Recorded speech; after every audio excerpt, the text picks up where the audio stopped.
저는 신한라이프의 자회사인 신한금융플러스에서 IMJ 사업부 대표를 맡고 있는 이용기입니다.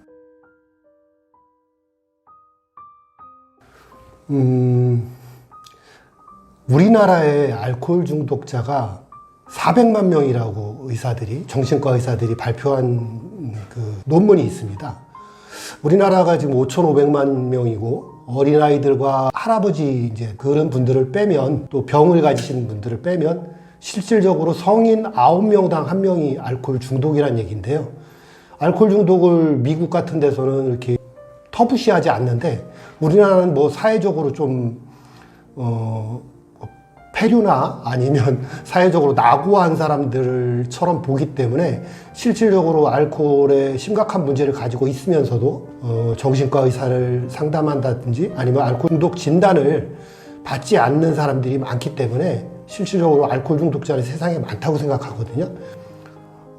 심각했습니다. 거의 뭐 한 번 술을 많이 먹을 때는 뭐 보름 정도를 잠자다 먹고 잠자다 맞고 회사에 나가지도 않고 아무 일도 하지 않고 잠자다 먹고 잠자다 먹고만 하다가 뭐 강제 입원된 기억도 있습니다.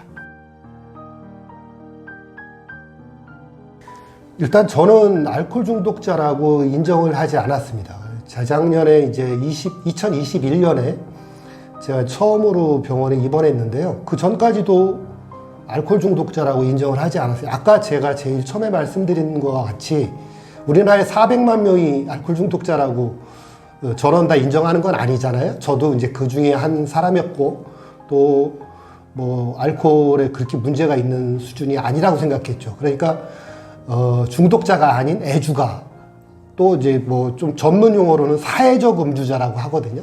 사회적 음주자 수준이라고 생각을 했어. 그냥 뭐 퇴근하고 친구들이나 아니면 뭐 회사 입사 동기들하고 그냥 가볍게 술을 먹으면서 뭐 지친 심신도 좀 달래고 또 스트레스도 회사에서 받은 스트레스도 풀고 이런 수준이었다고 생각을 하거든요. 근데 제가 이제 나중에 알코올 중독 병원에 갔다 와서 보니까 이미 고등학교, 대학, 군대에서부터 저는 중독자였던 게 분명하더라고요. 가장 큰 차이는 조절하지 못하는 겁니다. 그러니까 술을 먹다가 오늘은 내일 출근하려면 여기서 멈춰야지. 아니면 뭐 내 건강을 이유로 여기서 멈춰야지.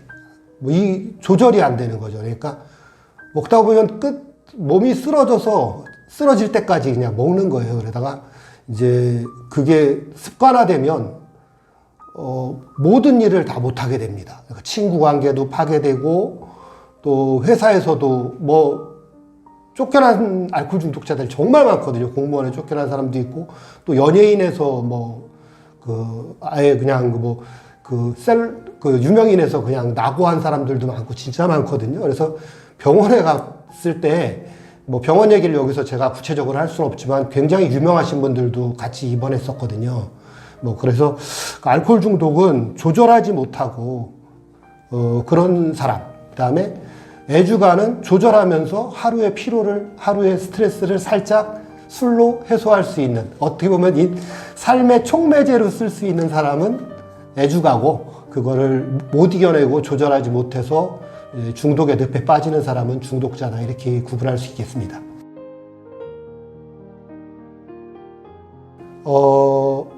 그만 먹어야지 하고 그런 생각조차 올라오지 않습니다.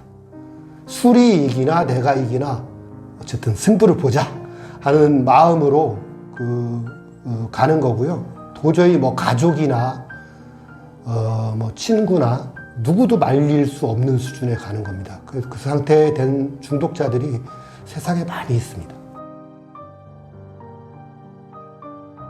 알코올 중독이 이렇게 심화되면은 친구들이 떠납니다. 가족도 떠나고요. 친구도 떠나고 전부 떠납니다. 그러면 누구도 나랑 같이 술을 먹을 사람이 없어요. 저 같은 경우 이제 사업을 했었는데 낮에부터 술을 먹다가 오후 3, 4시 돼서 직원을 하나 부르는 거예요. 안주는 시켜놨는데 저는 술을 먹을 때 안주를 안 먹거든요.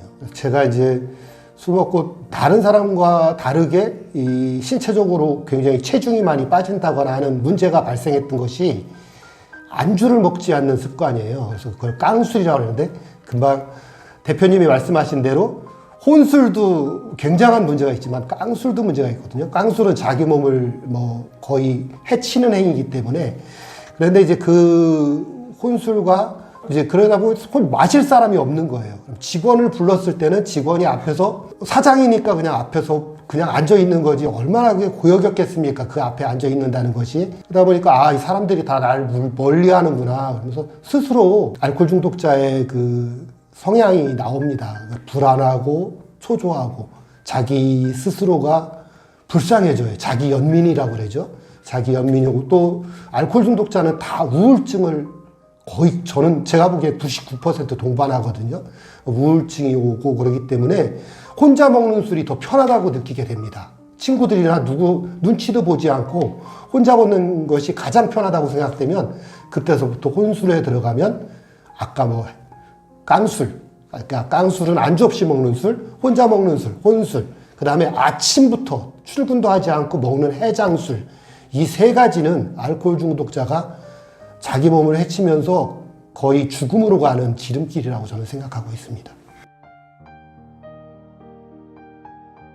그냥 병원에 잡혀가서 강제 입원 당하고 거기서 이제 나스트 검사라고 해서 알코올 중독을 검사하는 국제적인 표준이 있거든요. 그 정신과 의사들 사이에서 이제 하는 건데 그 검사를 받고 거기서 교육을 받다 보니까 아, 알코올 중독자들이 하는 행태가 제가 하는 행태와 거의 너무너무 흡사한 거야. 아, 내가 알코올 중독자구나.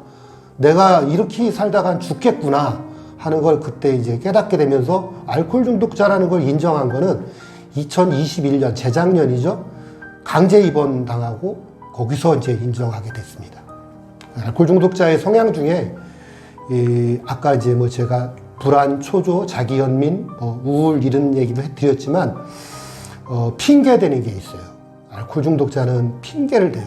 무슨 핑계를 대서라도 술을 먹거든요. 내가 이런 상황인데 어떻게 마시지 않을 수가 있느냐 하고 이제 핑계거리를 만들고 만약에 이제 배우자가 잔소리를 하면 배우자한테 또 핑계를 대고 세상이 자기를 또 그러면 그렇게 핑계를 대는 거하고 투사라고 해서 남 탓을 해요. 쟤 때문에 내가 알코올 중독이 됐고 쟤 때문에 저런 일 때문에 마시지 않을 수 없었다고 자꾸 투사를 하거든요. 그게 이제 알코올 중독자 성향 중에 대표적으로 나타나는 성향이에요.